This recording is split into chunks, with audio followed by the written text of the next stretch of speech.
پتہ نہیں بات کہاں پہ پہنچی تھی اور ہم کدھر نکل گئے. بات بکری والی تھی تو آپ اس بات کی طرف واپس آ گئے. سب حضور نے فرمایا ایسی بکری لاؤ جو دودھ دینے کے قابل نہیں. وہ لے کے آئے, حضور نے بسم اللہ والا برکت اللہ پڑھا, وہ دودھ سے لبریز ہو گئی, انہیں پلایا. ابو بکر صدیق رضی اللہ تعالی عنہ کو پلایا, خود پیا اور خوب سیر ہو گئے. تو پھر اسے فرمایا تقلسی ایھا الشاۃ, کہ اے بکری سکڑ جا. تو وہ اپنی پہلی کیفیت میں واپس آ گئی. پھر اس کا دودھ غائب ہو گیا. حضرت عبداللہ بن مسعود یہ منظر دیکھ رہے تھے, تو جب حضور واپس مڑنے لگے تو قدموں میں گر گئے, یا رسول اللہ پہلے میں مرتا نہیں تھا, اب آپ کو جانے نہیں دوں گا, جو کلمہ آپ پڑھتے ہیں مجھے بھی پڑھا دیجیے. لا الہ الا اللہ محمد رسول اللہ حضور کے غلاموں میں شامل ہو گئے. جب رات ہوئی عقبہ بن ابی معیط اس مشرک کے پاس گئے, کہا اپنی بکریاں بھی رکھو, اجرت بھی رکھو, اب مجھے اس کی ضرورت نہیں. اور رات کے اندھیرے میں دار ارقم میں پہنچ گئے. وہاں اس وقت حضور چھپ کے اپنے غلاموں کی تربیت کرتے تھے, وہ پہلا دور تھا. وہاں پہنچے تو عرض کرنے لگے یا رسول اللہ, صبح جب آپ آئے تھے وہ بکری پہ ہاتھ پھیرتے ہوئے آپ نے کچھ پڑھا تھا, جو آپ پڑھتے ہیں مجھے بھی سکھا دیجیے, مجھے بھی سکھا دیجیے. حضور نے فرمایا انک لغلام معلم, تجھے سکھانا نہیں پڑے گا, تجھے اللہ تعالیٰ نے سیکھا سکھایا مجھے عطا فرمایا. محنت تجھ پہ نہیں کرنی پڑے گی, تیرا دل آباد ہے, تیرا چہرہ آباد ہے. تو جب حضور پہ قرآن کی کوئی آیت اترتی تھی, سب سے پہلے حضرت عبداللہ بن مسعود کو بلا کے سناتے تھے. حضرت عبداللہ بن مسعود فرماتے ہیں میں حضور کے ہونٹوں کو دیکھتا رہتا, حضور پڑھتے جاتے قرآن میرے سینے میں اترتا جاتا. فرماتے ہیں کسی نے مفتی سے سیکھا, کسی نے صحابی سے سیکھا, کسی نے فقیہ سے سیکھا, کسی نے شیخ الاسلام سے سیکھا. عبداللہ بن مسعود کہتے میں نے قرآن کی 70 صورتیں مصطفیٰ کریم کی زبان سے سیکھی. حضور سے یہ نور لیا ہے اور میں نے اپنے نبی سے قرآن سیکھا. ایک دن حضور نے ان کا ہاتھ پکڑ کے فضا میں بلند کیا, اپنے شاگرد پہ ناز آ گیا, فخر آ گیا. حضور نے فرمایا من سرہ ان یقرأ القرآن غدا طریا فلیقرأ علی قراءۃ ابن مسعود. فرمایا جس کا دل کرتا ہے کہ وہ قرآن کو تر و تازہ پڑھے, قرآن کو کیسے پڑھے, تر و تازہ, جیسا نازل ہوا تر و تازہ قرآن جو پڑھنا چاہتا ہے وہ میرے غلام عبداللہ بن مسعود کے پاس آئے, اس سے سیکھے, یہ میرا شاگرد ہے. انہیں حضور نے سند عطا فرمائی. اور پھر جو بات یہاں میں آپ کو لانا چاہتا تھا, اتنا بڑا جلیل القدر صحابی, لیکن ادب کیا ہے, کیفیت اور حیا کیا ہے. جب کوئی ان سے پوچھتا جناب کا تعارف, تو وہ یہ کہہ سکتے تھے تلمیذ مصطفیٰ, وہ یہ کہہ سکتے تھے قاری قرآن, وہ یہ کہہ سکتے تھے مفسر قرآن, وہ کہہ سکتے تھے صحابی رسول. لیکن وہ کیا تعارف کراتے, اٹھائیں بخاری شریف, وہ اپنا تعارف یہ کرواتے, 3 تعارف. کہتے انا صاحب السواک وانا صاحب النعلین وانا صاحب الوسادہ. فرماتے میں حضور کی مسواک بنانے والا ہوں, میں حضور کے جوڑے اٹھانے والا ہوں, میں سرکار کو تکیہ پیش کرنے والا ہوں. انہوں نے خدمت کو اپنا تعارف بنایا. وہ لوگ اس چیز کو خدمت سب سے بڑا تعارف ہے, ادب سب سے بڑا تعارف ہے. وہ شاگرد جو استاد کا خادم نہ ہو اسے استاد کا فیض نصیب نہیں ہوتا. پہلے ٹوڑے کھانے پڑتے ہیں, جوڑے اٹھانے پڑتے ہیں, تکلیفیں برداشت کرنی پڑتی ہیں, پھر علم نصیب ہوتا ہے. تو آپ جو ہے وہ مسواک, حضور کو جال کی مسواک پسند تھی, اور جال ہم پیلو کو کہتے ہیں. یہ پیلو اور جال, یہ جال کا لفظ عربی میں آیا. آج بھی اگر مسجد قباء میں جائیں تو وہاں جو مسواک بیویاں بیٹھ کے دے رہی ہوتی ہیں, یہ وہ مسواک ہے جو سرکار پسند فرمایا کرتے ہیں. بڑی خوشبودار اور خوبصورت مسواک ہوتی ہے. تو حضرت عبداللہ بن مسعود کی ڈیوٹی تھی کہ وہ حضور کی مسواک بناتے تھے. تو ایک دن سفر میں جا رہے تھے, تیز ہوا چل رہی تھی, تو حضور نے فرمایا مسواک لاؤ. تو وہ پیلو کا وہ جو درخت تھا تھوڑا اونچا ہوا تھا وہ, تو اس کے اوپر چڑھے تو اس کی ٹہنیاں بڑی کمزور ہوتی ہیں, ان کی پنڈلیاں بہت کمزور تھی, نحیف اور لاغر تھے. ہوا ادھر آتی تو ادھر لے جاتی, ادھر آتی تو ادھر لے جاتی. تو صحابہ جو پاس کھڑے تھے وہ ان کی پنڈلیاں دیکھ کے ہنسنے لگے, کتنا کمزور ہے, کتنا لاغر ہے, اس سے تو کھڑے نہیں ہوا جا رہا. سرکار نے اپنے غلام کے ساتھ کیا محبت فرمائی, یہ رحمت للعالمین ہے. فرمایا تم اس کی پنڈلیوں کی کمزوری پہ ہنستے ہو, یہ وہ عبداللہ بن مسعود ہے لساقی عبد اللہ اسقل عند اللہ یوم القیامہ من جبل احد، فرمایا قیامت کا دن ہوگا ایک پلڑے میں احد پہاڑ کو رکھا جائے اور ایک پلڑے میں میرے عبداللہ بن مسعود کی پنڈلیاں رکھی جائیں، یہ احد پہاڑ پہ بھاری ہو جائیں، یہ احد پہاڑ پہ بھاری ہو جائے گی۔ یہ قاری قرآن ہے، یہ تلمیذ مصطفیٰ ہے، یہ میرا صحابی ہے۔ تو یہ وہ لوگ ہیں جنہوں نے اپنے نبی کا ادب کیا ہے، جنہوں نے جمال مصطفیٰ کا دیدار کیا ہے۔ بات میں کرتا رہوں، رات بھی گزر جائے اور بات ختم نہ ہو، کیونکہ یہ جمال مصطفیٰ کی بات ہے، لیکن مجھے آپ کا بھی احساس ہے خیر الکلام ما قل و دل۔ تو آئیں اپنے کلام کو مختصر کرتے ہوئے اختتام کی طرف لائیں۔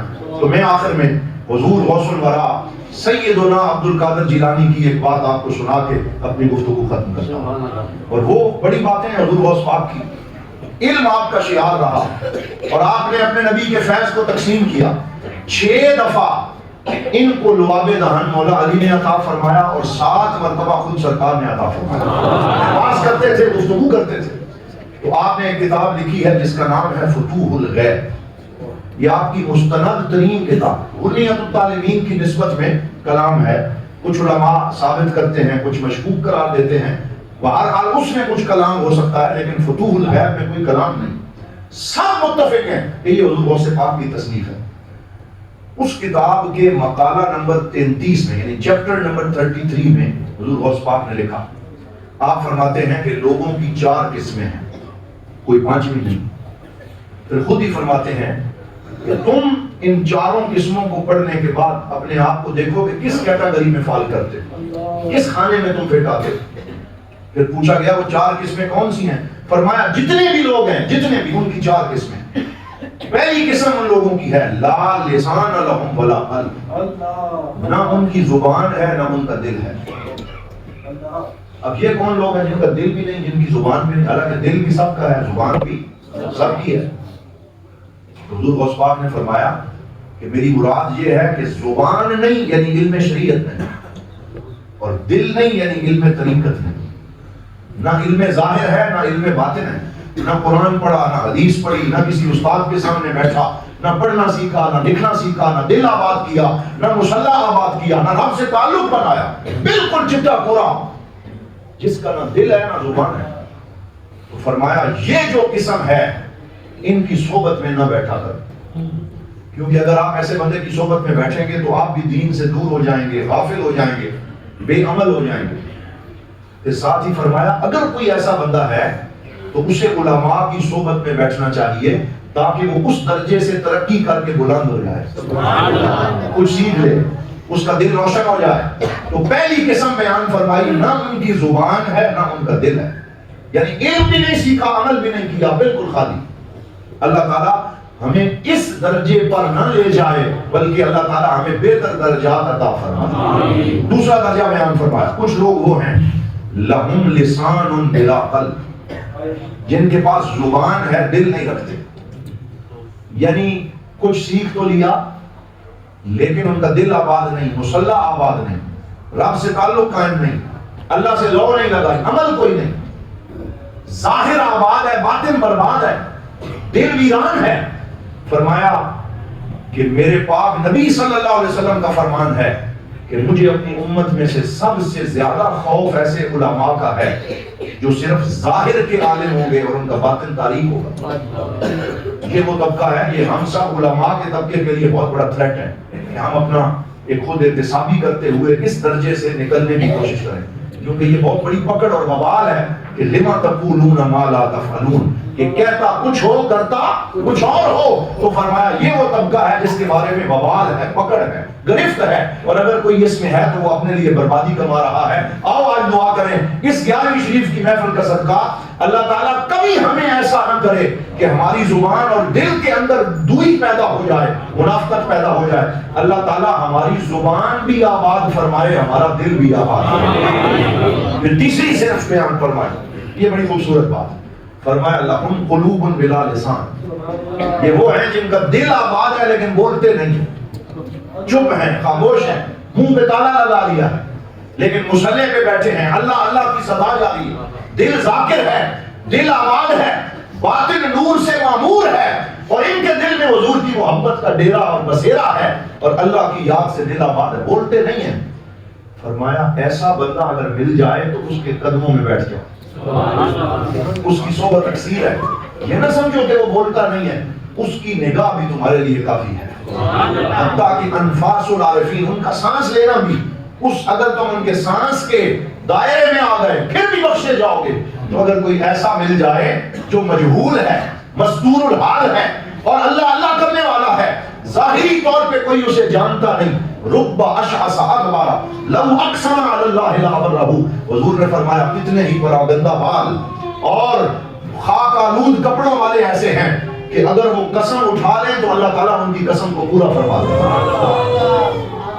تو یہ وہ تیسری کیفیت ہے، اگر ایسا کوئی مل جائے تو اس کی صحبت کو لازم پکڑو۔ اور آخری درجہ فرمایا یہ وہ ہیں لہم قلب عامر ولسان ذاکر، فرمایا یہ وہ ہیں جن کی زبان پہ اللہ کا ذکر ہے، جن کے دل میں اللہ کا شکر ہے، جن کی زبان بھی آباد ہے، جن کا دل بھی آباد ہے۔ میں سو جاؤں یا مصطفیٰ کہتے کہتے، کھلے آنکھ صلی کہتے کہتے، جن کا دل بھی اللہ کے ذکر سے معمور ہے، دل میں ہو یاد تیری، گوشہ تنہائی ہو، پھر تو خلوت میں عجب انجمن آرائی ہو، آج جو عیب کسی پر نہیں کھلنے دیتے، کب وہ چاہیں گے میری حشر میں رسوائی۔ یہ جو کیٹیگری ہے کہ جن کا دل بھی آباد ہو، جن کی زبان بھی آباد ہو، علم ظاہر بھی ہو، علم باطن بھی ہو، علم سینہ بھی ہو، علم سفینہ بھی ہو، علم شریعت بھی ہو، علم طریقت بھی ہو، علم حقیقت بھی ہو، فرمایا یہ وہ لوگ ہیں آسمانوں پہ اللہ نے ان کو عظیم کا لقب عطا فرمایا۔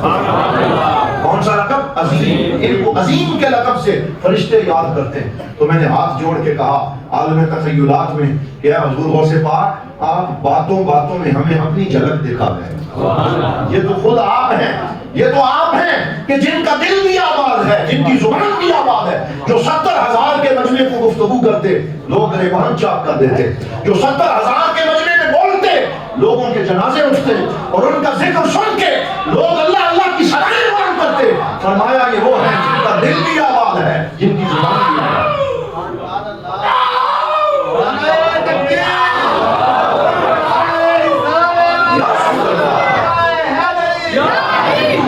اختتام کی طرف لاتے ہیں، توجہ رکھیں۔